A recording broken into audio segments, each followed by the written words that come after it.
Hello mga friend, nag-fried po ako ng chicken. Ayan, nilagyan ko po siya ng a little bit of salt,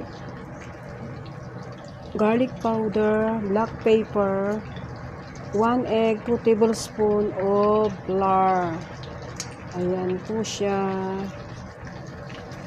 Tapos isusute ko po siya sa veggies. Ayan. Ayan, tapos na po siya.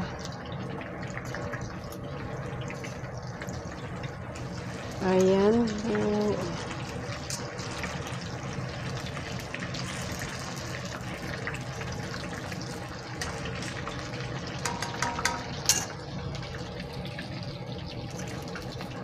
Ayan po siya.